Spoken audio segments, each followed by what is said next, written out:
Welcome to the Never Been Promoted podcast and YouTube channel. I'm on a mission to help you cut the tie to all the things that are holding you back so you can unleash your entrepreneur. Every time I have that intro, I just want it to go a little longer. Like that music, it's kind of like, it's funky. I have to figure that out. If only knew the guy that owned the channel. All right.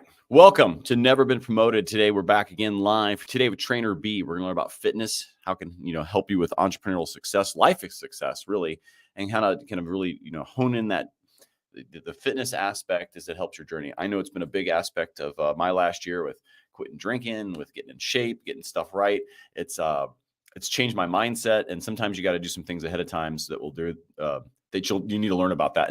And he's here in Atlanta as well with me. So though I don't work out with him, he looks way too fit. I feel like I would not be able to walk for weeks if I even spent an afternoon with the guy. So I'm going to do it here virtually and get my throat sore. So we'll do that. Hey, if this is your first time here, by the way, listening, watching, thanks. And I hope you come back many times. You have a simple mission to help entrepreneurs get better at entrepreneurship.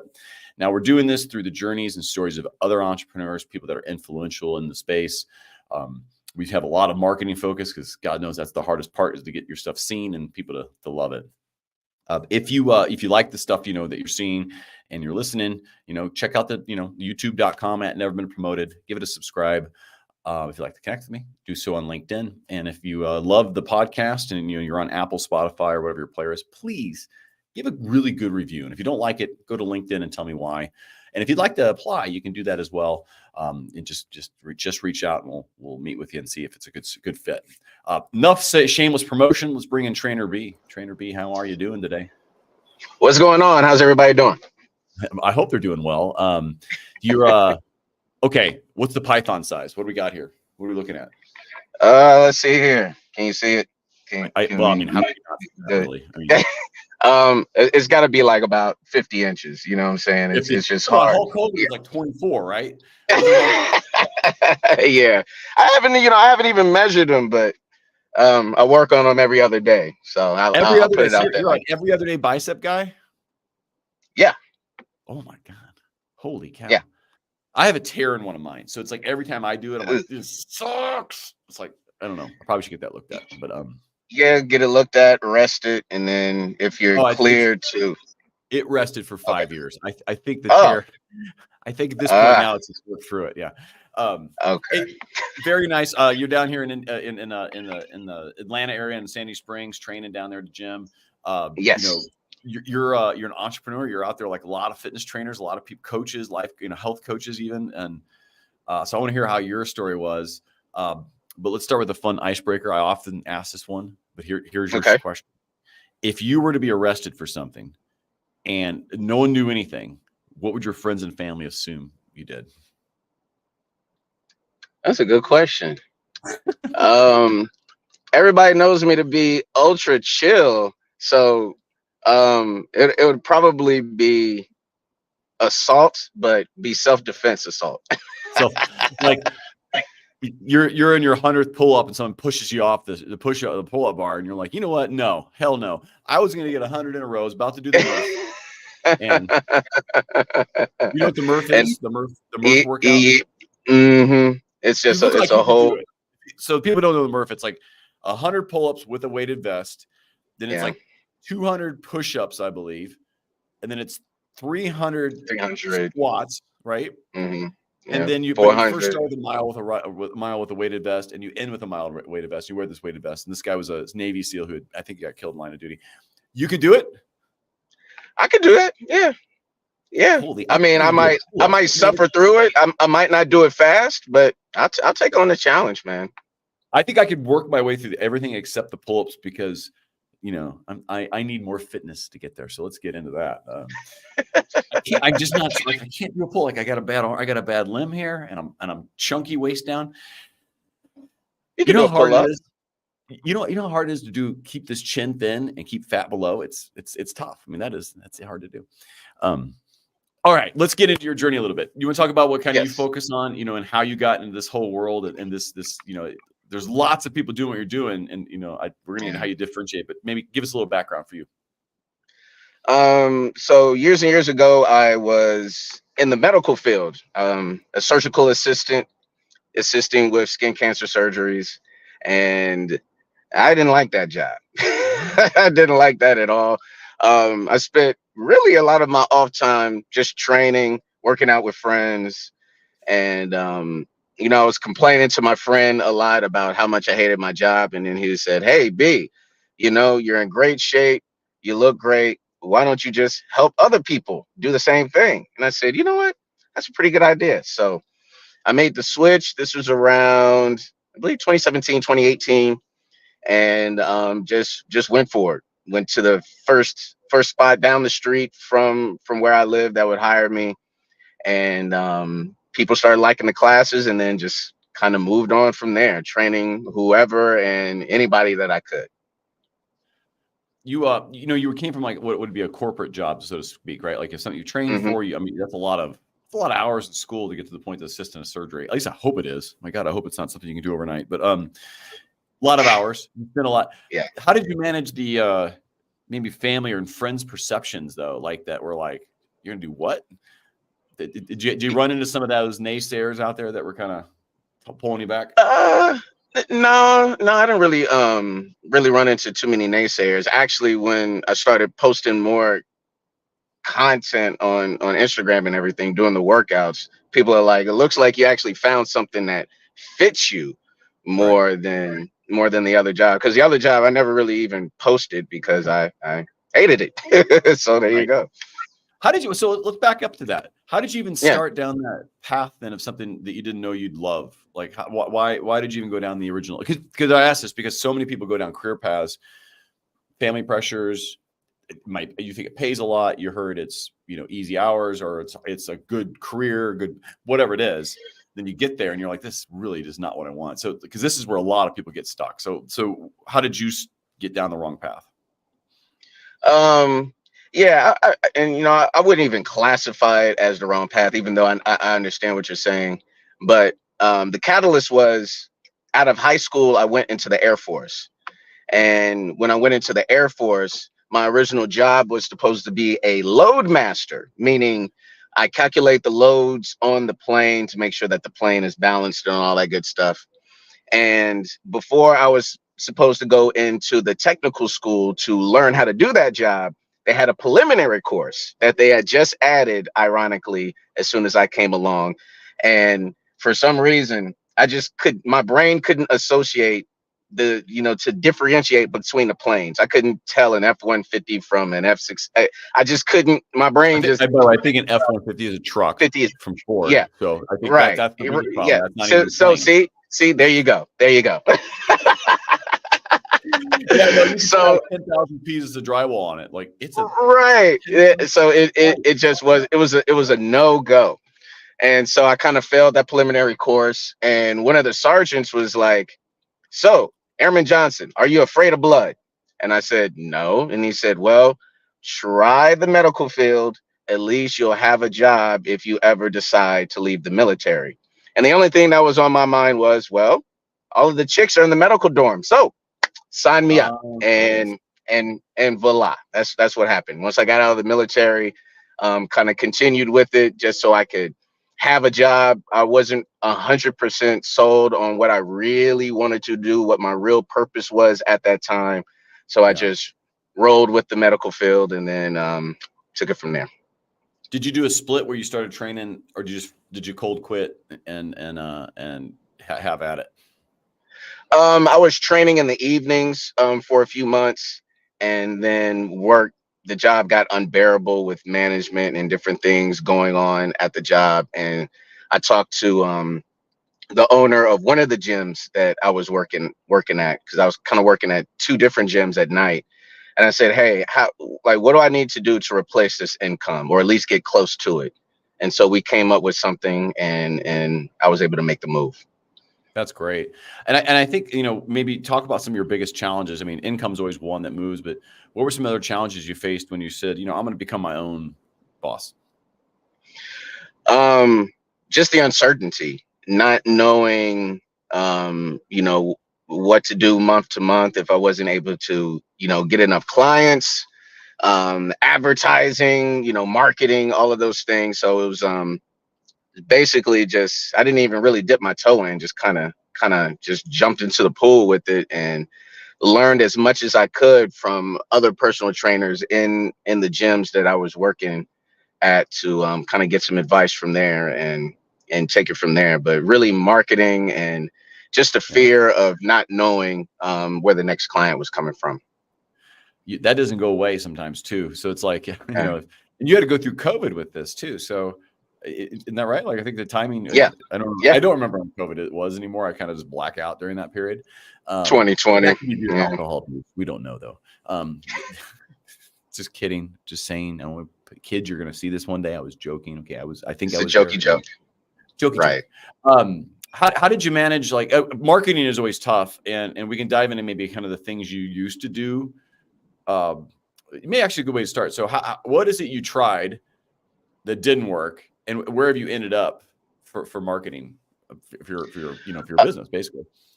Really, I'm still figuring it out. What I tried that didn't work is really any of the influencer fitness things that you see.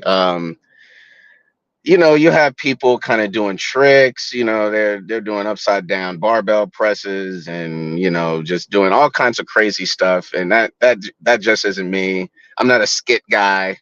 So I've worked with coaches before, and to help with retaining clients, getting clients, all that good stuff. The best thing that works is email marketing, from what I've seen. So just gathering more emails and reaching out to people that way. Social media hasn't been hasn't really been the greatest thing for me client wise. I picked up a few, and my retention is good when I do get a client, but as far as like an influx, a massive influx from social media, that hasn't been my experience. Yeah. Well, I think you're seeing too is it's an expectation that maybe you expected to see an influx, or like a lot of people think, oh, if I put it out there, I'll do this, people will come. The truth is, any marketing channel, there's almost never an influx on any one thing, because otherwise everyone would be doing that. Therefore, it would negate it. And so, Right. if you're finding success in email marketing, obviously you got to continue that. Now, where do you get the emails? Is probably my next question. Yes. So it's basically either referrals, or I will have a freebie that I will post on social media and say, hey, you want the freebie? That'll be in exchange for the email. And do a referral, like I said, a referral system. Hey, you refer a friend, you'll get a discount or free merch, or something like that. So free stuff. Well, that's the thing though. That is a marketing piece. Why you drive value early, and very few people are looking for training with the idea of, I'm just gonna get a bunch of free shit, right? They're usually there Right. because they actually want to train, and if that gets in there enough where they feel comfortable with you and they can see the value and you've already added value. Some people are never going to train. They're going to do it one or two times, and and you just, it's a loss leader for you.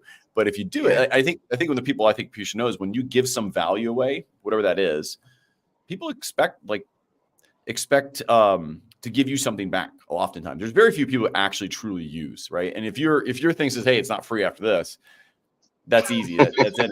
The worst they'll Right. do typically, have you had any of these situations where you've trained, you've done the free, and the person was going to work out, but they referred somebody to you? Like, oh, I worked with him. He was great. He was nice. I went one time. And so that right there, it's like the person who will never get off their ass to go do something still refer somebody to you because they liked you. Yes. Yeah. Referrals is big. Is big with my business, and I'm fortunate enough to have people that that want to come back. Especially Right. especially if they have the money to invest. All right. The Ply Grid. Is this your own brand? Talk about this a little bit. So it's pronounced the playground. I just shortened Oh it my out. God. See, I Yeah, do that. because Playgrid doesn't really make any sense. So That's why yeah, I thought it's like a plyometric grid that we have to go work across and do upside down pull-ups on.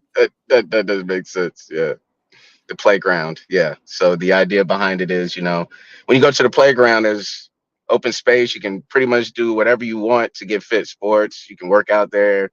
You got things for kids. And so I kind of wanted to take that to the digital space with my fitness app, and I'm in the process of redesigning and upgrading my fitness app right now.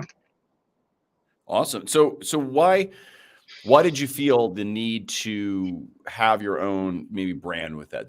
Was that a conscious decision for differentiation? And because I asked that because you don't specifically need one, you just need your name, right? But you've come up with something called the Playground. Talk to me about that thinking and how that launched, because I think that's significant. I see that as differentiator for you, and I'm curious how you saw it when you made it. Yeah. So I'm trying to give you the abridged version. So during COVID, right, 2020, obviously everything was locked down. Couldn't get to the gym. Couldn't train my clients, and just randomly, I saw one of my friends who was she was a trainer, and she was doing online workouts for a fitness app while everybody was locked down. And I was like, how is she doing this? So I didn't even reach out to her. I just kind of clicked on the company that she was working for. And then I went to their website, looked at it. I'm like, all right, a fitness app where, coaches can train people live on an app, not using Zoom. And I thought that was incredible. So I shot them an email. They emailed me back, and then went through the interview process, and then they hired me. And so for the next year and a half, 2 years, I worked on that app as a virtual coach, just training all types of people. And then that company got bought by Beachbody, and then Beachbody effectively laid everybody off and shut the app down. And Was it competitive to something they had? Is that why they bought it? Yep, they bought out their competitor and killed it. And a lot of the clients that were in my classes really loved it, and they're like, B, we really want to continue to train with you. What are we going to do? We lost one of our best apps to really stay fit. So that's when I thought, I was like, you know what? I'll create my own app. I'll create my own app and keep it going. So that's kind of where the idea was born. And so I didn't want to make an app named after me or just to see my face all on it. I wanted to make something. You that wouldn't have been a bad call. You could have been like, yeah. I mean, the beard is great, but I wanted something that eventually I can step back from, and I can have other personalities kind of be the forefront. The Playground is more for everyone to be involved, and not just me, necessarily being at the forefront the entire time. Sure. I mean, you saw a successful app, you saw it got acquired. It's not a bad plan just to go replicate what you were part of that got laid off from, and be like, I'll keep redoing that over and over. So yeah, I can tell. So I've met enough trainers and people in the space to know the ones who are just they're trading their own time for money, which is part of what you do to grow your business. But you're clearly a step or two ahead of that easily, because you're thinking, how do I get my time plus other people's time with me? How do I make some money when I sleep too, right? So some digital components. And I got to tell you, anybody, listen, whoever is listening to this, trainer, not trainer, you're just in your business. I know personally we struggle with that. Like a lot of stuff's around my personal brand. I'm like, how can we get some services that don't involve my time? And it's beautiful thinking. I commend you for that. Anybody out there, think through that like that. No matter what you're doing for your time, you got to think of ways you can create some revenue. It doesn't have to be a lot too. Like it could be your mortgage payment or something else, or a car payment that you're getting on the side coming in that you don't have to do because you produced it once. Class, courses, videos, whatever it is. It's the right way to think. 100%. Good job. I do have a question. If I was filming in my car right now, it would be a minivan with some tears and rips, maybe a few cracks.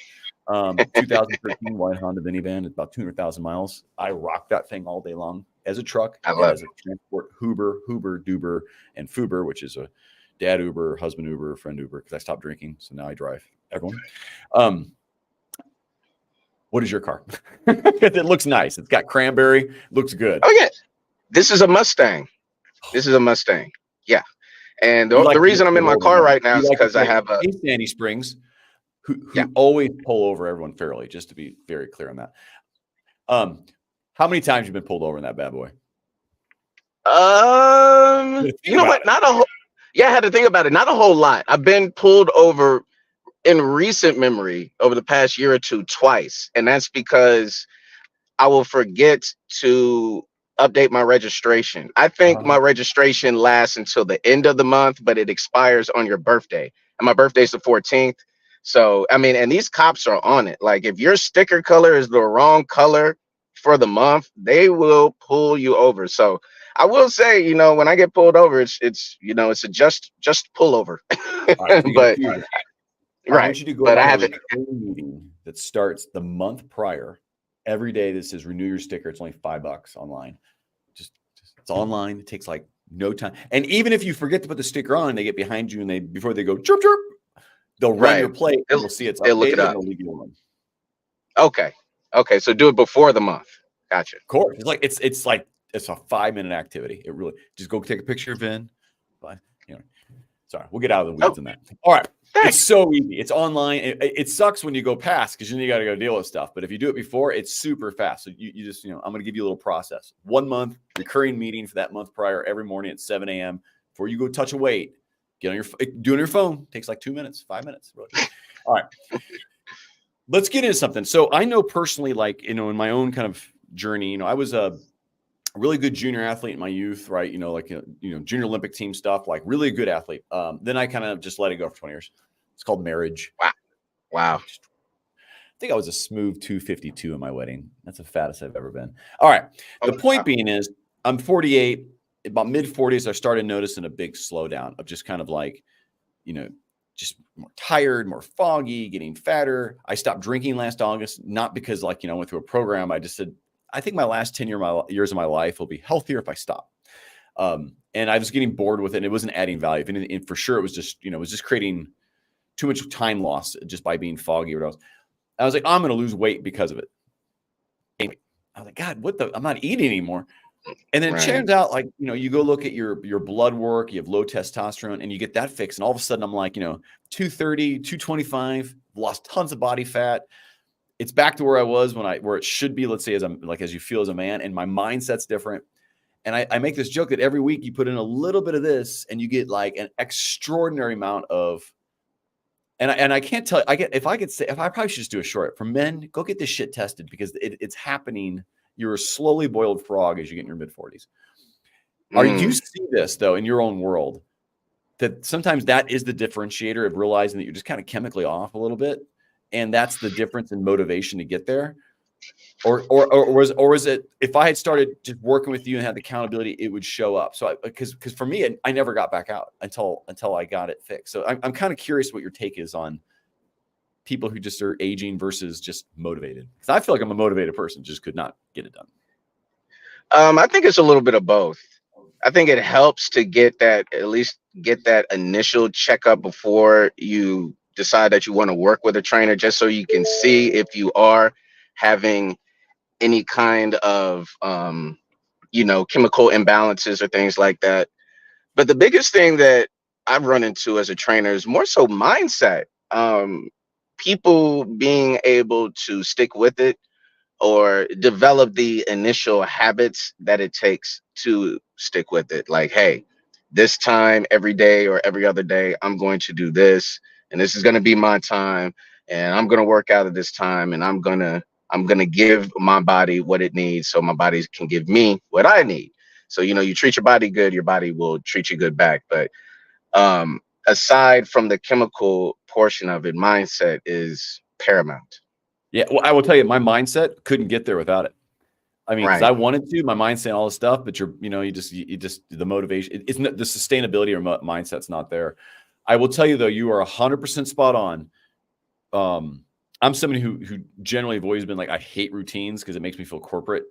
But as soon as I blocked off 8 to 10 in my mornings, got the kids to school, on the way back from doing that, it's off to the gym, try to get back by 9:30. I can repeat it every day. It's before I've touched an email. My only focus, and you're as a man, your testosterone's highest in the morning. So like you get in there, it's not busy. It's like, all right, this is the way. And I've been doing that for about, at this point, almost 100 days, 90 days, somewhere in there. Okay. I will tell you that, it's incredibly improvements, but like the point being is it's not even new anymore. It's like every day I did the hard 75, crushed that thing out. That routine of finding that time and protecting it like you needed it to survive, like it's the most important part of your day. is the mindset that if you don't think that way, you won't value what that's doing for you. I can't stress. That's spot on. Like, you have to have that. You have to have that mindset that this is 100% the only thing I'm not giving up today is that 1 hour that I'm going to go to that gym or work with the trainer or whomever else it'll be. What do you recommend to somebody who's listening to this that goes, I've never lifted weights, I'm out, like talk through what the first few weeks, what they're going to feel like when they work with you. Cause it's the initial buzz and oh my God, I'm so sore. And then the excuses pour in. So talk to me about the journey you take your customers on. Well, the journey is making sure that we have an understanding that, hey, you have a goal. You told me that you have a goal. And for you to get to whatever specific goal there is, obviously you won't get there if you stop. So we have to make a commitment that we're going to see this thing through and stick to the times, stick to the days, what to expect. You know, you're going to be sore. You're going to be tired. Your normal, regular habits and body feelings are going to come through like, hey, around this time, you know, I'm not used to working out. I'm used to being on the couch. I'm used to being with the friends or at the happy hour or anywhere else but doing this. So now you have to work through reprogramming your body, reprogramming your mind to like, hey, this is going to be uncomfortable. This is going to be sore. This is going to be frustrating maybe because you're not looking the way you want to as quickly as you want to, but it is a process just with anything else. You didn't know how to drive once upon a time and it took you some time. You had to get behind the wheel. It's the same thing with working out. You gotta take those baby steps. And you know, and that's depending on where the client is, start off slow, body weight stuff, light weights, making sure the form is right, taking it slow, and then we build over time. You know, I have a 12-year-old son who will go to the gym and he's, you know, he wants to get bigger, but man, getting him to, you know, he makes every excuse in the planet. I love my son to death, but like he's 12, like, but also I can see the uncomfortability of being in a gym, learning the motions and stuff. And so, you know, like I see a lot of adults the same way that they're afraid, even more as adults, to come into a gym they've never been into or go work with. But I think working with a trainer gives them some kind of like level of confidence protection you don't get if you just kind of show up, because you're like, I don't know if I'm supposed to be sitting here right now. Is this guy waiting on it? Like, you know, like I think working with somebody like you kind of clear the air, like that's our machine. Everyone's going to leave us alone now. You know, it's like they're not here to look at you. And people are like, oh, I want to get in a little more shape before I work with a trainer. I will tell you that is the worst advice you can give yourself.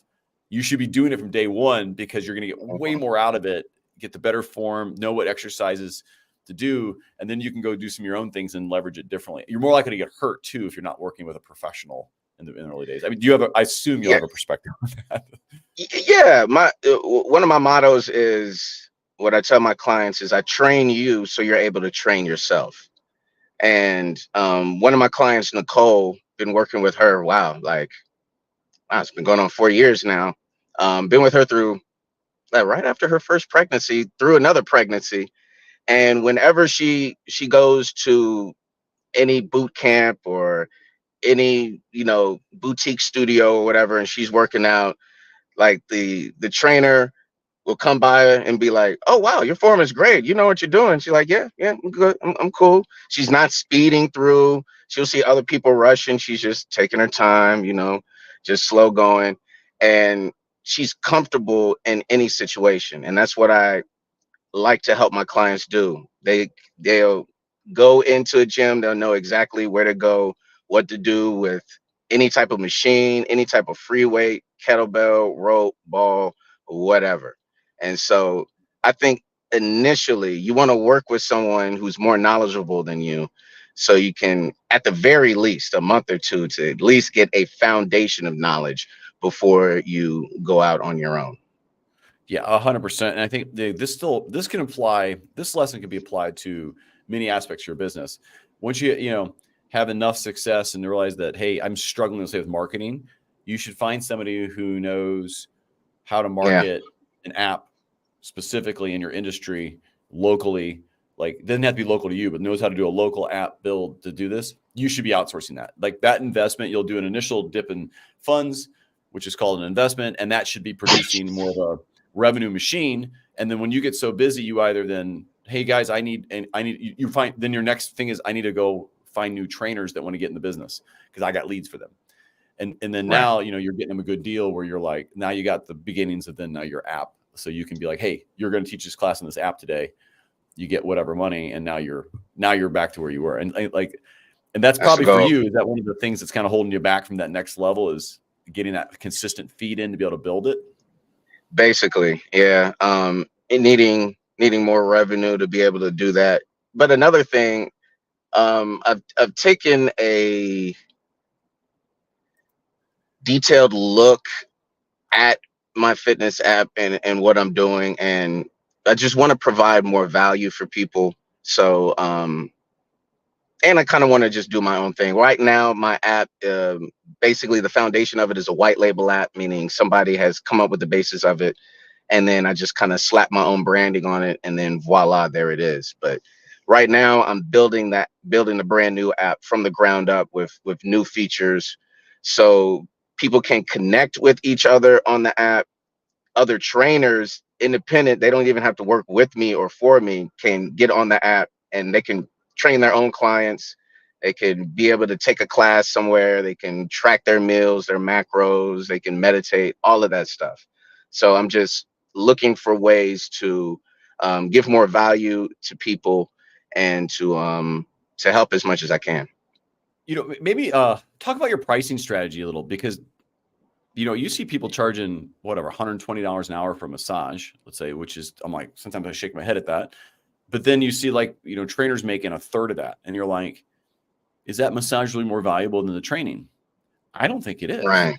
And so where how do you do your pricing strategy, and how often do you maybe revisit it and talk through that kind of thinking? Because that's core to revenue. Like, you only have so much time, and then at some point you got to raise prices, but then you got to find the right clients. Talk to me about how you're thinking through your own strategy. Pricing with the actual app, or pricing in person with personal training? But both, like, just thinking through like how, if they're related to each other, or is one a lead to the other? Like, they're more or less theory and strategy in general. Like, how are you approaching it? How do I approach the pricing in general? Basically, I revisit it every year, annually, honestly, because prices have gone up for everything so much over the past few years. And then people don't really post their prices, so I just get to a price to where that I'm comfortable with, that my overhead isn't too much, and then I just, like I said, revisit it annually. Digitally though, it's basically $40 a month. To access the app, you have live classes that you can interact with live, and then if you miss a live class, you can take it on demand. And I have a few other trainers with me on there, and each membership is a dual membership. So I have plenty of people on the app that are sisters or family members that live apart, but they'll take classes together, so they're able to interact with each other in class. So it's so that's basically the way I do it. Kind of keep the pricing as simple as I can. I would tell you, in your personal stuff, once you hit a certain level of pull, any new people coming in, you got to add 10%. You got to add up or create new packages and value that you collect more revenue up front for the same, Right. You're guaranteed. Because if you don't, you'll never, move them up. I know we personally look at pricing monthly. Actually, sometimes it goes down based on like volume. Sometimes it's like, hey, I'm full. Next person comes in, we're doubling the price because I really don't have the bandwidth. And sometimes people pay it, and all of a sudden you're like, right. You're like, wait a minute. Like, because I'm like, do you have the pricing wrong is the question. And sometimes you do, based on the market, and others. App's a little different, of course. Yeah. Do you look at other models that work though? So you had the example where you were let go from, too much success on the app, got rid of your job. And I've been in that in a corporate world where you've been successful, and I've had customers in my own company that we've done so well for that our agency became too small for what they needed, and we lost the deal. And you're like, wow. What? It's the worst. It makes you rethink things. It really makes you shit your head and go, what the? Do you look at like Peloton? Do you look at other stuff to say, how do they do their subscription models? How do they entice people? And how active are you to keep doing that kind of learning? I do it monthly, and I've looked at Peloton, looked at other platforms, other smaller platforms. And right now, as I'm redesigning the app, I'm looking at features that these other apps have that I can incorporate into the new one. Mainly nutrition. Just being able to track what you put into your body, and that is a big thing. I really want to add recipes. That's going to be huge. So just once you get the food down, that's a big part of it. And adding things with mindset, which I don't really see on other apps. Meditation, mood things, which affects your day to day. And so yeah, I'm always constantly looking at what the other apps are offering, and more so, especially being on Facebook, having former clients, current clients, and other people that I'm associated with, what apps they're on and why do they like those apps. I'm always just kind of reading into the comments, and just taking it all in, and just kind of making a mental note as I move forward with my redesign. I think, and I see some comments coming in from LinkedIn guys. So the people that are on there, sorry, they don't show up in StreamYard always. So I apologize for coming in there. Like lots of people use apps for different reasons. I will tell you, in your app, just gamification's huge. So leveling. Yeah, and that's coming. Yep. daily mindfulness, that could be a Yep. simple add-on. It's just a simple touch point that continually adds value if people signed up for it. Nutrition, I will tell you, that's a tough one because it's been done and solved, and it's still being resolved. I will tell you that connecting your app to other, like letting people tie in their existing nutrition apps, or getting an affiliate with an existing provider might be the way to go there, because the developmental costs on that would be incredible, as opposed to just an affiliate link that says, hey, do your nutrition here to a non-competitive app, because you'd add value by recommending it. It gets people to be stickier with it. And everyone knows, actually not everyone knows. The truth is your abs are from the kitchen. What's the rule? If you want to look good with clothes on, you got to eat better and diet. If you want to look better with your shirt off, you got to work out. Right. Yeah. I'm going to speak for men. I'm not going to speak to women there, because that would be inappropriate to suggest such things. All right. Who's harder to train, men or women? Harder to train? It's about the same to me. Once again, it all boils down to mindset. I mean, if the person is willing and ready, then it's going to be easier. If the person complains a lot, man or woman, then it's going to be tough. What if it's fun complaining? Like, I hate you, I'm going to quit, but yet they're still knocking out the stuff. Yeah, that's fine. I get that all the time. I mean, if the clients don't give me mean looks, I'm doing it all wrong. But either going, yeah, what's the point of that? right. Yeah. But I mean, I'm just talking about the people that are just way too wound up, way too tight, too hard on themselves type of thing, that it's not happening quick enough. So that's what makes it tough on themselves. What would you recommend to Kurt? Kurt here, here, I'll show you his comment here from LinkedIn. Kurt Von Ahan. He said 3 years ago, he was averaging 75 miles a week biking and 10 miles a week running plus weights. Wow. That's solid. I'll assume that comment, Kurt, means that you, if you're still on, have, I would say, fallen off the wagon, but it implies that you're not doing that now. So maybe in chat, or later on, if you see this, what changed, and if he comes back here, you can give him a bit of advice, or you can reach out to him on LinkedIn and say, hey, I've got something for you. I got this playground app I want to download.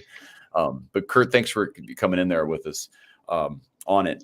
How do you want people to get a hold of you? I think you've said it a few times, but I'm happy to kind of give you who do you want to get a hold of you? Like a very specific person. Who do I want to get a hold of me? Anybody that is looking to eat better, look better, feel better, get stronger, get toned, want to do some boxing, want to try something new, I am your guy. So I'm looking for someone who is ready and willing to make a commitment to their own health. And I'm ready for you. We can do it in person or on the app. So I'm ready for you in any medium.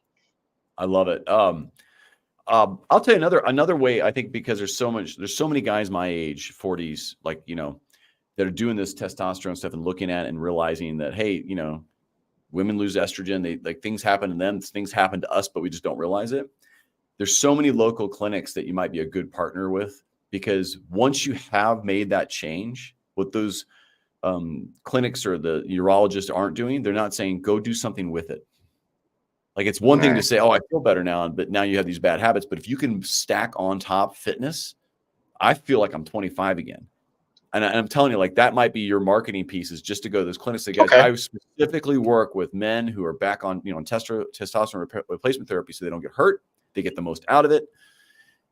For the doctors, like, that makes a stickier customer, because they're going to be happy as hell of what you're doing. They're going to see more results, which gives you more marketing.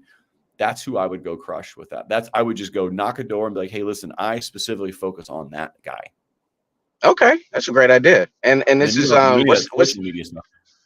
Right. I'll what take type of of online from the ones that I know in town here. There's a ton. It's an easy Google search, but being a marketing professional, you and I can find some time offline. Hey, we'll do that. And if anybody would like to join that, you can pay us. We'll figure out what the fee is to join that conversation. Maybe I heard that. Thank you so much, by the way, for coming on today, Trainer B. B Johnson, Yes. Is that right? To have it right? Yes. Is your first name actually B, or do you you just go by like a B? I just go by B. Yeah. Okay. My name is Bryant, like Kobe Bryant. I thought it was like Bartholomew or something, where you're like, I'm not understanding that. Bartholomew, that's funny. Bartholomew Johnson the Fifth. Yeah, Trainer B, I love it. Thank you. Hang out. I'm gonna put you in the green room. There's no snacks or cookies or anything in there, because you wouldn't need it anyway. But I'll be right back with you, my man. Hey, if this is your first time listening and watching, you got it to here, you get dad points. That's 5 points. You can spend them however you like. If you've been here before, thank you for making it. Listen, guys, we're here to help you unleash your entrepreneur. Learn how to cut all those ties. See what I did there? All the stuff holding you back, all the crap. Maybe it's fitness, maybe it's something in your life, a person, maybe it's just a mindset. Don't accept that. If you want to be more, you got to go do more, and you got to go get rid of the stuff and cut it that's getting in your way. Listen, give us a subscribe at youtube.com @neverbeenpromoted. Connect with me on LinkedIn. And if you'd like to come on the show, just send me a DM, and I'll happily have a conversation with you. If you're listening to this, once again, please give the 5-star review on Apple, on Spotify. Trainer B better get on there and get that 5-star going, because he was on the show, so he has to. But until we meet again, get out there and go unleash your entrepreneur. Thank you for watching.